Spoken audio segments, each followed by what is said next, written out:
We're going to begin problem 2 with the set of free body diagrams. We're going to do one set of free body diagrams for situation A and another set for situation B. So for situation A, let's set up a free body diagram for box A.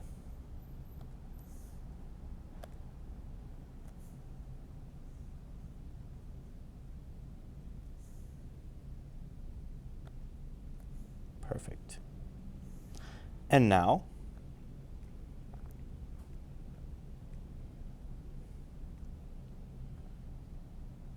we have a free body diagram for A that looks like this. And I'm going to call this M capital A of G for the force of gravity on it. Next, I'm going to do the free body diagram for object B. There, I have Fn on B, mb times g, and let's be clear.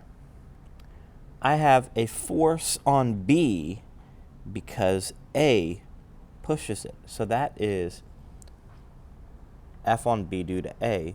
And because of Newton's third law, there is one more force I need to add to this situation. I need to add the force on A due to B. And these two forces, because of Newton's third law, are equal and opposite. Now what I'm going to do to solve this problem is I'm going to actually set up my equations horizontally in situation A just to see what I have. So I have FA minus FAB equals the mass of A times the acceleration. And for block B, I'm going to have the force on block B due to A equals the mass of block B times the acceleration. Now let's see what information they give me. They tell us that A pushes on block B with a 10 Newton force directed horizontally to the left in the first situation. And their combined mass is 12, so let's see what we can solve. So, one thing is if I add these two equations together, I'm getting that FA, the applied force, is going to equal MA plus MB times A. And that tells me that the applied force, which I don't know, let's be clear. A pushes B, and then when we switch it, we get B pushes A. Got it. Let me just simplify one small thing here. I may work backwards. So here's what we're saying. We're saying here FA minus, so A pushes B with 20. That means B pushes back on A with 20 equals MA times A, and 20 equals MB times A. That's what I'm going to do with these two equations here. Next, let's set up free body diagrams for situation B and see where we can go.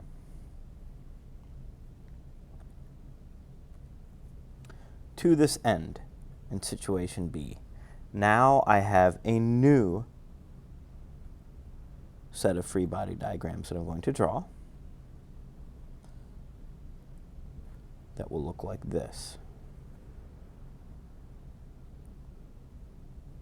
So beginning with B, I have F of A pushing B to the right, and I have an F on B due to A. I have MB times G, and I have the normal on block B. Next, let's go back to block A. That free body diagram is going to look like this. I have F on A due to B. I have the normal on A from the ground, and I have the weight of A right there. Now let's set up some equations.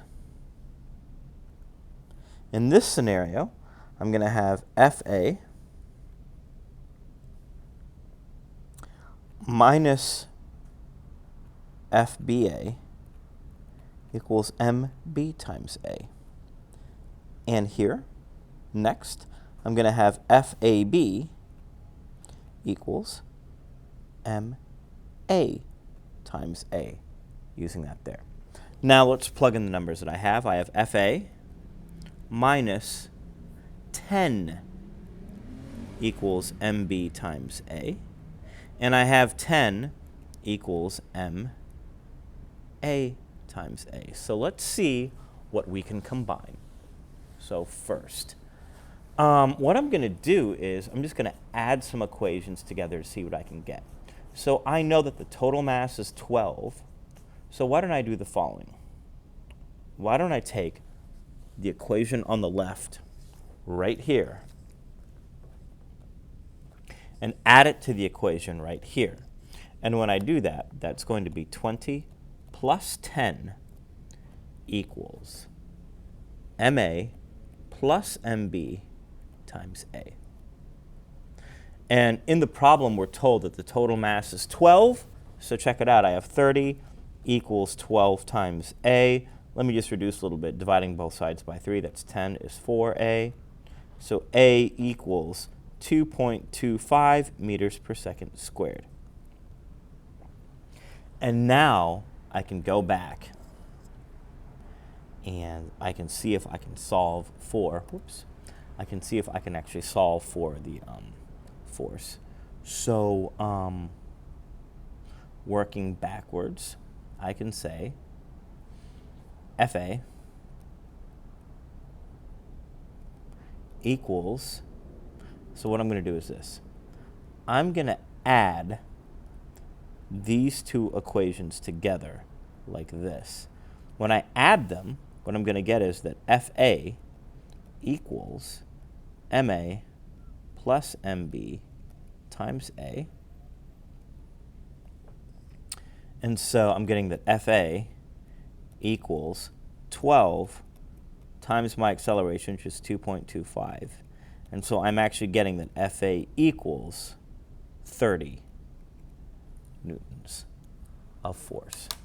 So that is question 1 and question 2 solved. And we'll take a look at question 3 when we get to inclined planes.